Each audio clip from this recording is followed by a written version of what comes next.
Good morning, Bucknutters. Welcome to the Bucknuts Morning 5 here on Wednesday, January 28th, 2026. I am Dave Biddle. I'll be joined by Matt Baxendell in just a moment. Bax is a little bit under the weather, so we had to back the show up a little bit. He's going to be joining me in a few minutes. Nothing serious. He's dealing with the cold, but wanted to give him a few extra minutes. Well, welcome into the show. We're going to talk mostly about Ohio State's schedule. It's the most daunting schedule that I can remember. On paper, you never know how it's going to work out. People thought last year's schedule was going to be tough. Then James Franklin didn't even make the trip to Columbus because he got fired before then. Penn State was like ranked number 1 or number 2 by everybody. Texas wasn't as good as anybody thought, although they did come back and finish the season strong. So you never know. But you look at this schedule, guaranteed you're going to have 3 teams that begin the season definitely in the top 10 on this schedule, probably in the top 5. 3 teams that'll be ranked in the top 5. That's at Indiana, at Texas, and then Oregon here in Columbus. All right. And there's 2 more that teams will definitely be ranked in the top 15. At least I'm talking about when the initial rankings come out before the season, the AP rankings, preseason rankings. USC and Michigan will definitely be top 15 teams. Closer to 15, I think, than USC is probably going to be right around 12. Michigan's going to be right around 14, if I had to guess. There's going to be that's 5 teams right there in the top 14. And then Ohio State's going to play. And then Illinois and Iowa, not in that order. Iowa at Iowa, Illinois at home. Those teams will be ranked in the top 25. That's 7 teams right there. They'll be ranked in the top 25. So, and then there's other games like at Nebraska that might not be easy. So you guys can see if you're watching the live feed on YouTube or Facebook or Twitter, those are the 3 places you can watch the live feed. I've got the ticker down there. You can see the whole schedule. Some other games are, Maryland's mixed in there. Northwestern, and you've got, Ball State to kick off the season, and at Texas, and then Kent State. 1 bye week this year, not 2. 1 bye week. You can see that I just have it as off. You only have so many characters down there in the ticker, 200 to be exact, and I have 200 exactly right there. That's as many as you can fit in there. So 1 off week this week. Another interesting note is this is the first time since 1992 that Ohio State and Penn State won't play unless they face each other in the CFP, which I think the chances of that are pretty minuscule. So, yeah, that's interesting. First, because Penn State joined the conference in 93, and they've played every year since then. They even played the COVID year, everything. All right, now what I want to do is rank the schedule before we hit. Bax is going to jump on here soon. What's the toughest game? I mean, you can almost flip a coin between Texas and Indiana. And I don't want to disrespect the defending national champs, but I still, if I had to, I did rank them. So I had to. I didn't want to go with a tie for number 1. I went with Texas number 1 as the toughest. I'm going to go 1 through 12 here, my friends. We'll get Bax's thoughts on this when he jumps on. 1 Texas, at Texas is the toughest, although you easily can make an argument for number 2, at Indiana. And I've been to so many games over there. It's crazy. If you've ever been to an Ohio State-Indiana game, everybody knows this if you've been there. If you've been to an Ohio State-Indiana game in Bloomington at Memorial Stadium, you've witnessed a crowd that is definitely majority Buckeyes compared to Hoosiers, and usually a vast majority. I've been over there when it's like 85-15 Buckeye fans. Not joking. That's obviously not going to be the case on October 17th. I'm curious what the split will be, though. Can Buckeye Nation at least get 20% in there, 25%? We're not going to take over the stadium like we used to, that's for sure. So I have at Indiana number 2. 3, Oregon here in Columbus. By the way, Ohio State has a 3-game stretch, 3 games in a row. They do have an idle week mixed in, but at Indiana, at USC, Oregon here in Columbus. 3 consecutive games, again, with an idle week mixed in after Indiana. So that's good. At least you're not playing those 3 teams in 3 weeks. You're playing those 3 teams in 4 weeks, though. Again, I'm going to get to why I think you should still be confident, even though this on paper, this isn't like an impossible schedule. Ohio State's going to be favored in at least 10 of these 12 games, if not more. All right, where did I leave off there? All right, so I have Oregon 3. And that's really your top tier, Texas, Indiana, Oregon, those 3. And then the next tier, I have Michigan as the 4th toughest game. It's in Columbus just because it's a rivalry game. And I think Whittingham's they're going to be a solid team. They're not going to be great. They're going to be top 15-ish. Michigan here in Columbus, I have that as the fourth toughest game. Fifth toughest game at USC. Not a big Lincoln Riley guy, but I do like their quarterback, Maiyava. He's tough. He's going to be better, even better this coming year. They've got a lot of talent. They're SC. They were better than people thought this past year. So if they can just take a little bit of a step, they'll be a solid top 15 team. And I have them fifth at USC. At Iowa, I have sixth. Then I have Illinois. That's that next tier. Michigan, USC, Iowa, Illinois, kind of in that second tier. You know, all teams that'll be ranked to begin the season. 7 teams will be ranked to begin the season. 8th, at Nebraska. That's the game before Michigan. At Nebraska. Again, I don't think Nebraska is going to be a good team, but that won't. I mean, Nebraska came into Columbus in 2024 when the Buckeyes won the national championship later that year and gave Ohio State all they could handle here in Columbus. So I have an at Nebraska as the 8th toughest game. And the rest of these games I do not think will be that tough. You never know. 9th, Maryland. 10th, Northwestern. 11th, Kent State. 12th, Ball State. Why Kent State over Ball State? Because Kent State's in Ohio, and Mark Porter played at Kent State. So Kent State gets the edge over Ball State. And let's bring in Matt Baxendell. Bax, good to see you, my friend. I hope you're feeling a little better. Did you get some cold medicine in you? Oh, I'm hanging in there, Dave. One of those days where it's -9 degrees and you're just not sure how your throat's going to react. So, This has been wild. I guess in 2008 we did have over 2 days a larger snowstorm, but this was the 5th largest snowstorm ever in Columbus. It's insane looking out there. And yeah, I woke up to -7 degree temperatures today here, as did you. That's not even including the wind chill, just -7. Wind chill's like -20 something. All right. So I went through, we have the schedule down here. I went through and I ranked the schedule. I'll just go real quick. And then you can kind of tell me where I'm wrong, tell me where you agree. So I ranked them 1 through 12. I have the toughest game at Texas, number 2 at Indiana, 3 Oregon, 4 Michigan, 5 at USC, 6 Iowa at Iowa, 7 Illinois, 8 at Nebraska, 9 Maryland, 10 Chip Kelly, offensive coordinator Chip Kelly and the Northwestern Wildcats here in Columbus, Kent State Golden Flashes, Ball State Cardinals, number 12. What do you think? I think it's a way harder schedule than we had this year, Dave. I'm not super excited to play it. How's that sound? Well, part of the headline is why fans should still be confident. Maybe you don't agree, but like I still think fans should be confident. I don't see this Ohio State team finishing any worse than 10. Is it possible? Yeah, I mean anything's possible. I don't see them finishing any worse than 10-2. A 10-2 Ohio State team with this schedule is an absolute lock to make the 12-team playoff. Now, I don't think this will happen, but you could even make the argument that if Ohio State finished 9-3, they have an Earl Bruce season, old 9-3 Earl.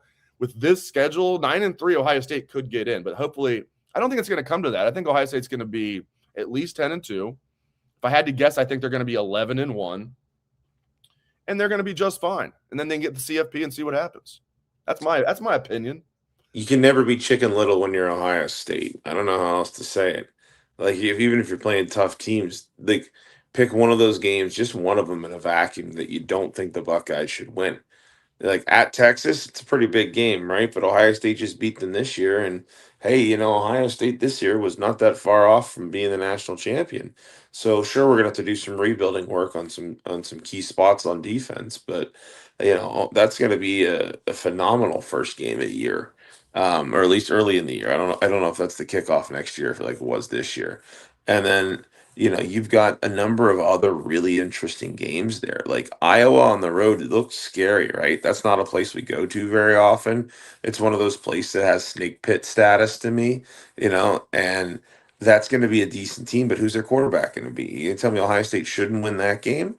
Hey, they got Oregon, but they're at home. That's got to be a big advantage. Hey, you got Michigan, but they're at home.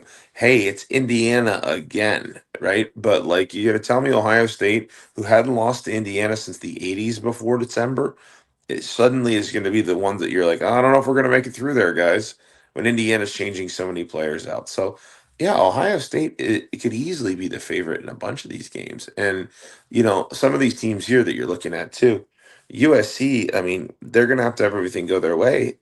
to be the national title contender that they want to be. They have to find a defense. They have to hope that they have a good new fleet of receivers. They have to hope Maivia stops throwing picks. So there's a lot of things about that make you go, hmm. And another interesting thing here too is that I think Nebraska is one that a lot of us probably thought was a lot scarier before Raiola transferred, and the trajectory of the Huskers has kind of gone downwards. So if you're Ohio State, there's not a single game here you don't think you can win. Right. I bet you when we go through, I'm going to pick individually. I'll probably pick Ohio State to win every game. But again, if I had to bet right now, I bet 11-1. I don't know which game they'll lose, but if I had to bet, I don't think they're going to go undefeated. I don't think they're going to go 10-2 or 9-3. 11-1 is where I come, and if they do that, they'll be not exactly where they want to be is 12-0, but we'll see what happens. Yeah, because like you said, the Buckeyes are going to be, if they're not favored in every game, they'll be right there. Like Texas might be favored. Depends on how they both look in week one, even though they're both playing cupcakes in week one. Because it's in Austin, I could see Texas being favored. Depending on how they look, that's mid-season by the time Buckeyes go to Bloomington. Indiana could be favored. Ohio State could be favored. Any other game, I don't see that team being favored unless Ohio State doesn't look good and Oregon comes here undefeated in early November. Then I could see Oregon being barely favored. I doubt it. I bet you Ohio State will be favored in 11 of the 12 games if I had to bet. All right. So, okay. I love that Mark Porter's listening to the show. Heck yeah. I just got a text and Mark Porter's like, that's very sound logic using Kent State there. Yeah. Kent State over Ball State. Kent State is in Ohio, and Mark Porter, former player for the Golden Flashes. All right. So, yeah, I mean, it's a very interesting schedule. We can't be like, oh, Cupcake City this year. No, even the Cupcake games, maybe not including Ball State. I won't throw Kent State in there since Mark's listening. Even games like Maryland and Northwestern, they probably won't be interesting, but those are the Cupcake games. And Northwestern could actually be solid this year. I think it's you giving Chip a lot of college credit right now. The Northwestern Stadium doesn't open up for another year, I believe, right? It's supposed to open up. Yeah, I wish the game was on the road because it's supposed to open up this fall, and it looks really cool. I'm a little skeptical because they played the last 2 years. Even their temporary field looks really cool right on Lake Michigan.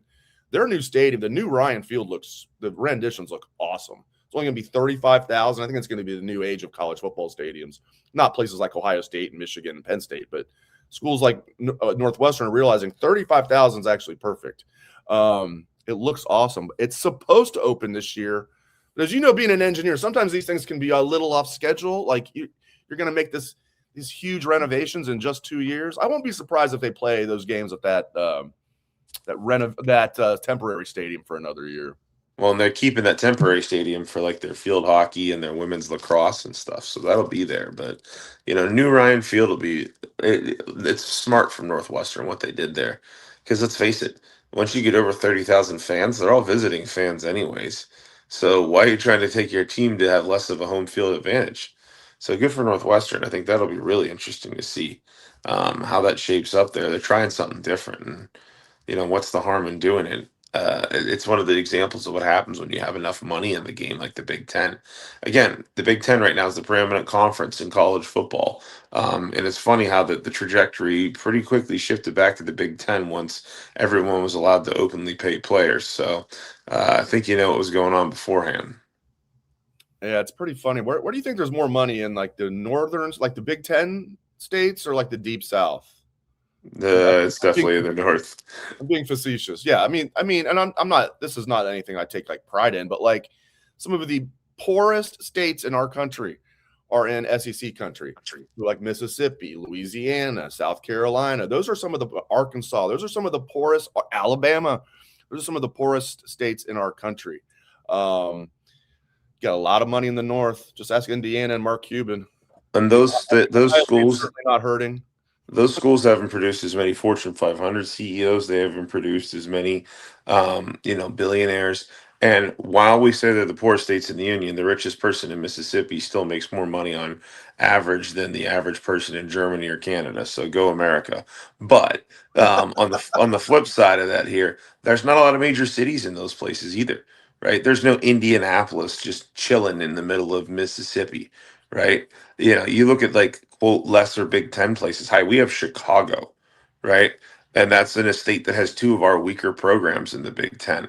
And when the SEC expanded out, they went and they got Oklahoma and Texas, and that was really nice. And the Big Ten just went out and got the whole West Coast. So if it comes down to a resource game, it's going to be for the Big Ten. And that's the simple truth to it. And people like us that kind of wondered what was the difference maker for years before this. I think we all know now. So I think that's been conclusively proven with the Big Ten taking over the sport slowly but surely the last few years. Yeah, and notice I didn't mention Texas when I'm talking about like money, and because I'm talking about the Deep South. Yeah, Texas Texas has money. obviously Florida has money. Florida's got money, and so obviously Walmart is based in Arkansas, but just based overall, Arkansas is still one of the at least top 10 poorest states in our country. I looked this up not long ago. I think Mississippi and Louisiana are like 1-2. Yep. Kentucky was even in there in the top 10, I believe. Tennessee surprised me Alabama. a little bit because of Nashville, but overall Tennessee, I guess it doesn't surprise me that much. But yeah, man, I mean South Carolina, a lot of poor states in SEC country, and then you have Texas, not a poor state. All right. Everybody knows how I feel, I think, at this point. At least 99% of the people know how I feel about Arthur Smith because I wrote a column about it. I've been talking on the Bucknuts Morning 5 about it. I've been talking on local radio here in Columbus about it on 97.1 The Fan. I like the Arthur Smith hire. I love it. Well, do I love it? Yeah, I do. I love it. I love it. You're a Yinzer Steeler fan. All of my Yinzer Steeler fans who are also Buckeye fans hate this hire. And I try and say, listen, you guys had the lowest payroll in football. You can't have the 32nd payroll for offense and expect elite results. They had the 15th scoring offense, the 24th total offense. Not good. Better than what you paid for. All right. The floor is yours. Tell me why the Yinzers don't like this hire. The Yinzers don't like this hire because the only time the offense moved the ball was whenever it was, hey, Aaron Rodgers, go out and call the plays yourself and make it happen. Smith was pretty much the king of, and I said this on Twitter after the hire came out. Those of us who live in both spaces are very concerned about hiring an offensive coordinator who loves tight ends as much as he loves life itself. When we watched Ohio State with the tight ends get way too enamored in not going to our weapons and costing us. Now, I think the flip side of that argument is that he's not going to run the offense in a vacuum. This is a Ryan Day offense. And what Ryan Day's doing with Arthur Smith is the same thing that he's been doing with Patricia, and he tried doing with Bill O'Brien, and the same thing that Nick Saban did for years, which is bring in NFL guys that need some TLC on their resume and put them into a role here where they can succeed. I get what he's doing. I also am not quite sure that Arthur Smith wouldn't have been a lot better if he didn't have Mike Tomlin trying to have both hands behind his back and run the football to try to make the most expensive and overrated defense in the history of the NFL look better than it was. So, I've long been saying I'm glad Tomlin's gone, and I've been saying he needed to go for a while because his message was stale in Pittsburgh. And Arthur Smith, a lot of the things that happened in Pittsburgh with the offense were related to the fact that Tomlin was one of the more conservative head coaches that comes in the league with offense. And Smith probably was told not to do certain things too. So there's both sides of the story. But what the Steelers got from him, like their trick plays, was like putting a tight end in the backfield and running a toss.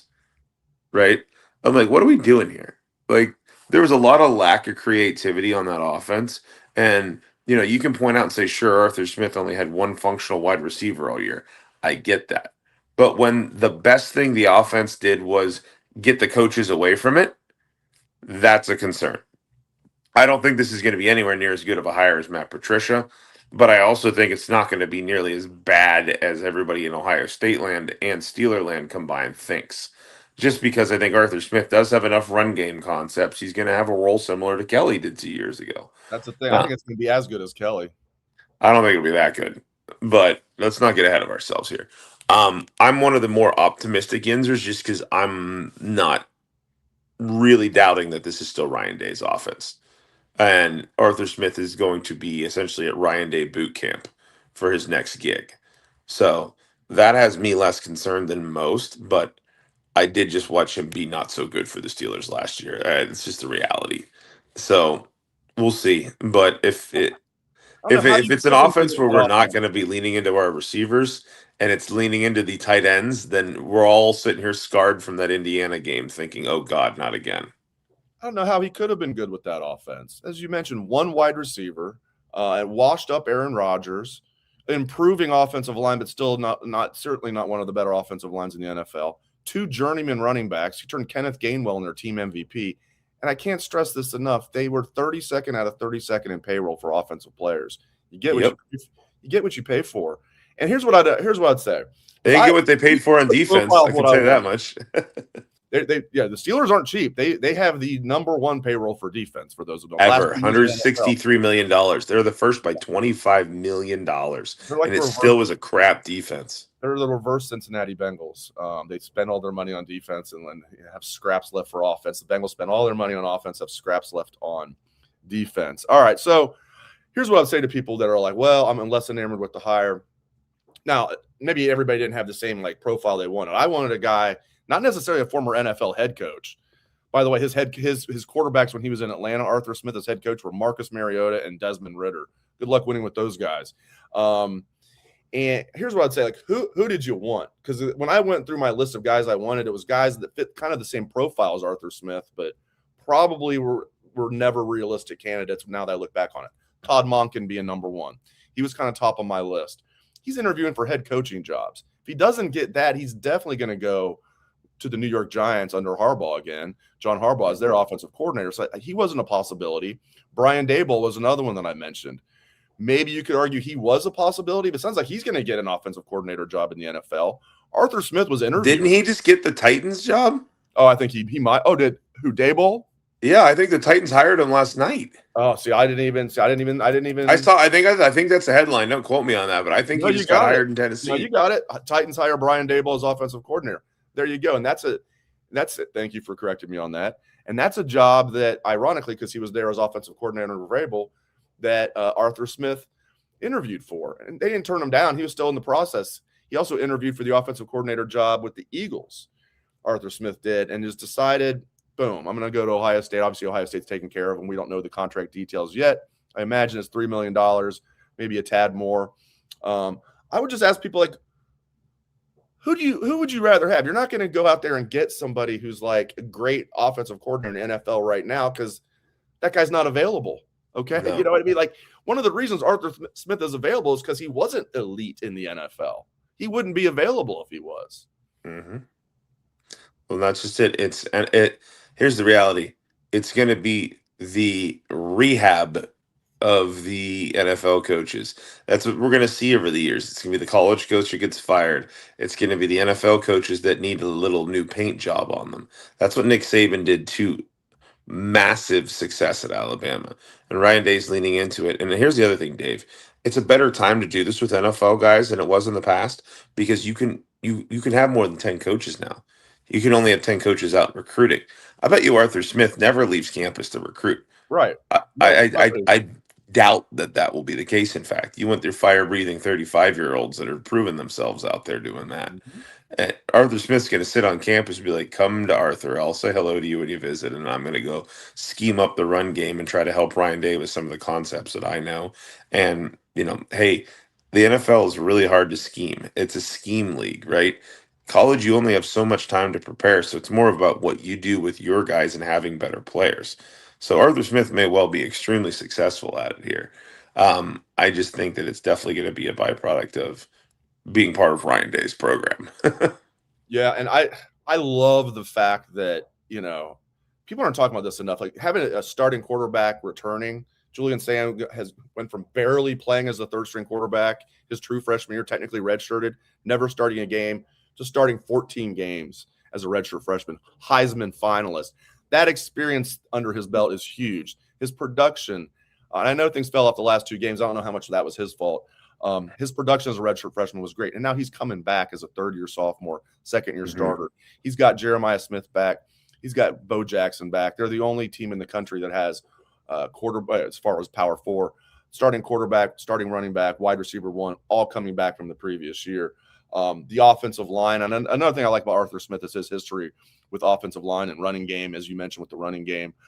He was an offensive lineman himself at North Carolina. He broke into the coaching profession as an offensive line coach. He spent 1 year with the Titans before he was offensive coordinator as the Titans offensive line coach. I love all of that. And again, with the offensive, pretty much the entire offensive line coming back for the Buckeyes, I think this is going to be a great offense. And this is what they need to get back to being good at short yardage and goal line. That was by far their Achilles heel this past year. It was their Achilles heel in 2023. They were one of the best teams in the country in short yardage, goal line, red zone in 2024, really the best in the country in those metrics, and they win the national championship. Just get me a team, because I know Ryan Day's offenses are going to be able to be explosive down the field passing. Yeah. The ball.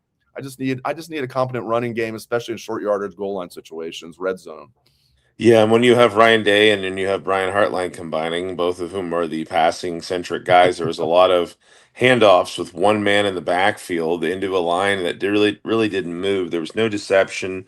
There was no creativity. You watch other teams in short yardage, they got 3, 4 guys in the backfield sometimes, and you don't know where the ball's going, even after the snap. Whereas if you put one guy in the backfield behind a non-running quarterback, you know where the ball's going on a running play, period. So it makes it a lot easier for the defense to defend. So if Arthur Smith can have some of these concepts, and all the mockery I made earlier, by the way, about Jonnu Smith trying to be a running back, he did really well with the Gainwell and Warren combination. They are often on the field at the same time. So there's a way to make this short yardage running game much more deceptive. And if he can help bring that to Ryan Day's offense, that alone's probably worth it. All right, buddy. I appreciate you toughing your way through here. I'm going to let you go. Get some NyQuil in you. Take a long nap, assuming you don't have to work. If you have to work, don't do that. That wouldn't. I will try to get my feelings under control here, but I'm hanging in there. Everybody else out there, stay warm too. It's only the coldest place on planet Earth here in Ohio for the next week. Yeah, and nobody has school. I know my wife and daughter are very happy about that. They're getting their winter break a little bit before spring break. All right, Bax, get well soon, man. Good stuff. All right, see you, Dave. Go Bucks. Matt Baxendell, good stuff out of him. Playing hurt, you can catch his column every Sunday on Bucknuts. It is the bucket. We have some questions about what happened with Ryan Day and Chip Kelly. I don't know. I mean, I know there's some rumors out there that there was a blow up. I don't know about that. I guarantee you, even if there was, that happens all the time with coaches, all the time. It's football, and guys. I mean, think back to you if you have a brother, or you have, like, I don't have a brother, but my best friends growing up, like, you'd fight, like, in the next day you act like nothing happened. I'm not saying it's quite like that, but if they did have a blow up, Chip and Ryan are close. There's no way that's going to, like, completely, like, end the relationship. Here's what I think happened. Ryan, and I know this for a fact, the plan was Chip was going to stay for 2 years. And I don't think Ryan faults Chip. No one thought the Raiders were going to give him $6 million a year to be their offensive coordinator, and really signed him 3 years, $18 million, $6 million a year. He didn't even last a whole year. I don't know what the buyout was or how they did the settlement, but, like, I don't know if he gets the full $18 million. Chip is now at Northwestern. Very reasonable to assume Chip would have taken the Ohio State offensive coordinator job over the Northwestern coordinator job, right? Tells me that Ryan Day didn't want him. He'd prefer to have an Arthur Smith. He definitely was looking, and Chip would have fit this bill, but just not, like, recently. It's clear, and I knew this before it happened from talking to a source. They were looking for somebody from the outside, NFL coordinator experience. Chip has that. Well, Chip didn't even have. I mean, he basically was, because when he was a head coach in the NFL, he was also the offensive coordinator. He wasn't technically an offensive coordinator in the NFL, was he?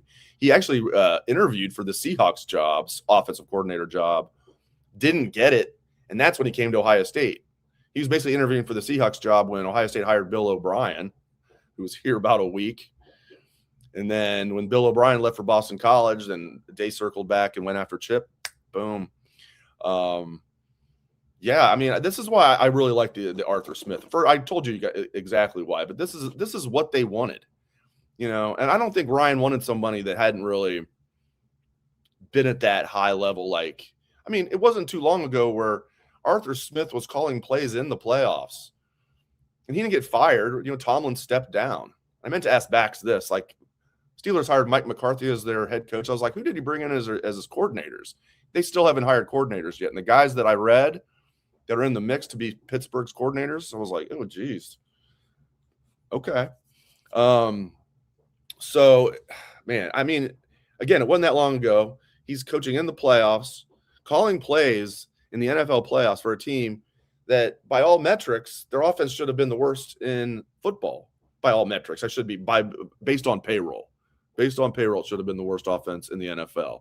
They were 15th in scoring, 24th overall. They won the AFC North. Was their defense the main reason why? Yes, but they also had the number one payroll in the NFL for defense. So I like the hire. I don't know like who we could have got. We could have got that was better. Fits exactly what I wanted. I like, and his age to me makes it even more impressive. He's only 43 years old. He became an NFL head coach at the age of 39. He was running Mike Vrabel's offense when he was 37. They had one of the best offenses in the NFL. Number 3 total offense, number 4 scoring offense. Was a lot of that because of Derrick Henry and their O-line? Yes. But I think you got to give Arthur Smith a little bit of credit for that. It also tells me a lot that defensive-minded Mike Vrabel, who clearly knows what he's doing head coaching a football team, trusted 37-year-old Arthur Smith to run his offense. Obviously, it wasn't one of those cases where Arthur Smith was offensive coordinator name only because the head coach was really, calling the plays. Like Vrabel, as we all know, is a defensive coach. Like he's not going to mess with the offense. Arthur Smith just had saying full reign is too much, but he was in charge of the Titans offense those 2 years. They were really good. How good were they? He parlayed that into an NFL head coaching job. And people are like, well, he didn't do that good with the Atlanta. He failed. You're right. In 3 years with the Falcons, he went 7-10 each year. 7-10 each year.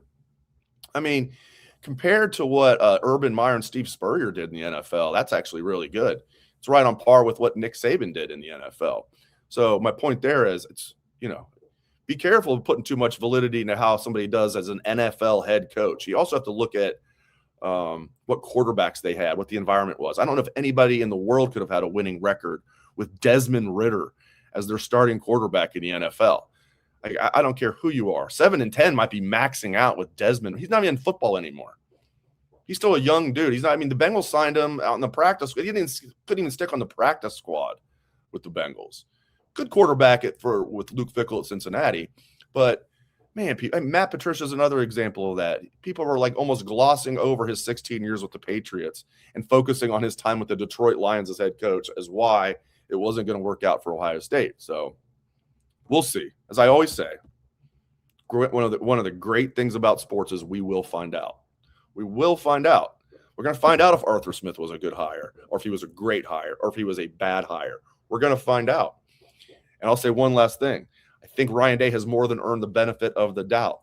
Other than Kerry Combs, absolute disaster as defensive coordinator. And you could make the argument promoting Brian Hartline to offensive coordinator was also a mistake. Other than that, he's been knocking it out. What was his first hire at Ohio State from the outside? He retained Kevin Wilson as his offensive coordinator. That was smart. What was his first hire from the outside? First major one. Well, first period. But he needed to get a good defensive coordinator. He goes out and gets Jeff Hafley. None of us had heard of Jeff Hafley when he hired him. That was a Grand Slam hire. Nobody expected Hafley to only be one and done, including Jeff Hafley. I remember talking to Jeff Hafley before the Fiesta Bowl that year. He had already taken the job at Boston College. He said no way did he ever think in a million years he would have been offered at the time, a Power 5 head coaching job after 1 year at Ohio State. But he was. Now he's the head coach of the Miami Dolphins. That was Ryan Day's first hire, was Jeff Hafley. Can anybody dispute that was a really good hire? No, it's not Ryan Day's fault. He only stayed 1 year. That was just he tabbed a guy that was in his 30s that's going to be a future NFL, that's now an NFL head coach. Buckeyes had one of the best defenses in the country that year.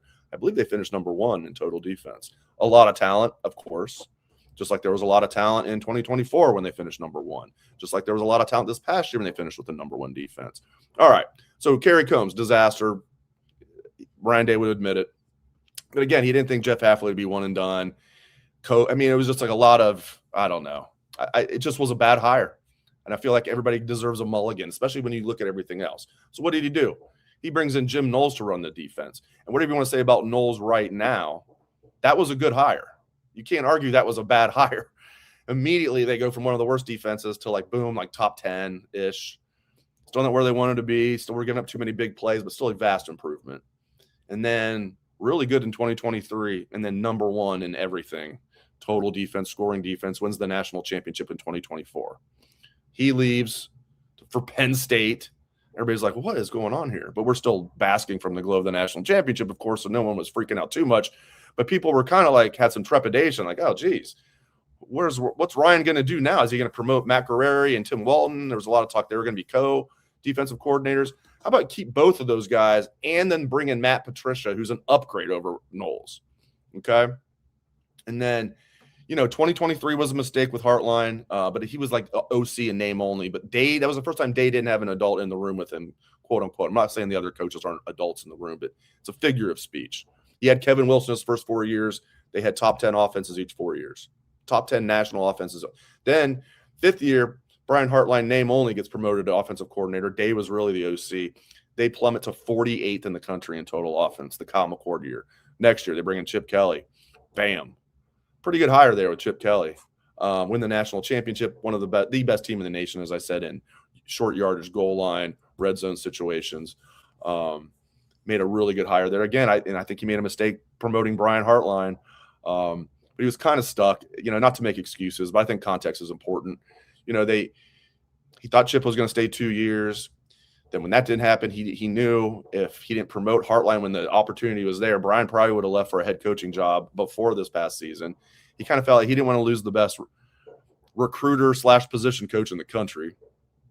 I don't want to excuse it. It was a mistake, but I think he's more than rectified that with Arthur Smith.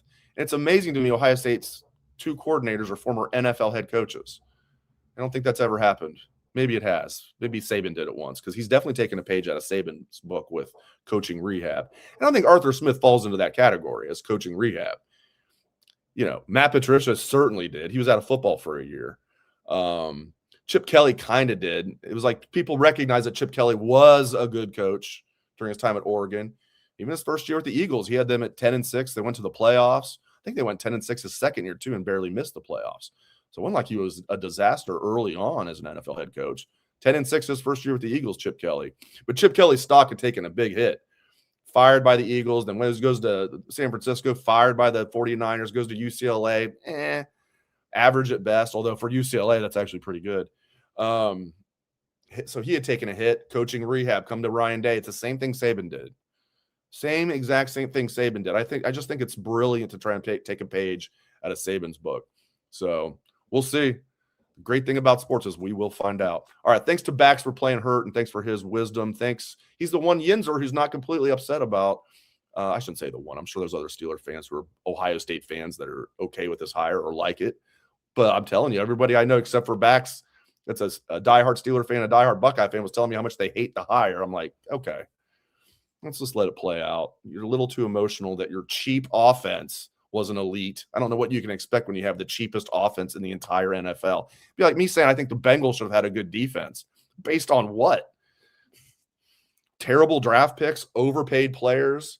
I don't put that on Al Golden either. Again, you the best defensive coach in the world couldn't have done anything with the Bengals defense this year. Couldn't have done anything with them. And I don't know what you expect out of the Steelers offense this past year with ancient Aaron Rodgers, really, journeyman running backs, an okay offensive line, one legit wide receiver. Who even was their number 2 wide receiver? Like, I follow the NFL like super close. Was it Roman Wilson? Couldn't have been. They didn't even have a number 2 wide receiver. And DK Metcalf ain't no Jamar Chase, if you know what I mean. He ain't no Jeremiah Smith.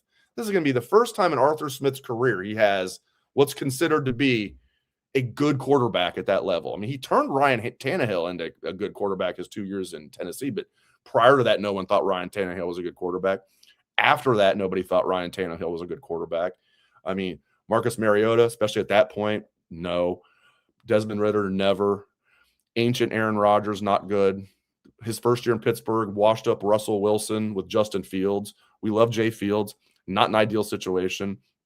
This will be the first time he's got a quarterback that's one of the best quarterbacks in the sport. Julian Sayin is one of the best quarterbacks in college football. Arthur Smith's never had anything close to that. Ryan Tannehill is the closest. Think about that. Of quarterbacks, when he's the play caller. Because he also called plays all 3 years in Atlanta when he was the head coach. I love it. All right, I'll stop rambling on here and let you guys get back to your day. Thanks to Bax. Thanks to all of you guys. Live audience here. I appreciate that. Dan will be with you with the boys tomorrow. Hope everyone has a great rest of your day. Go Bucks.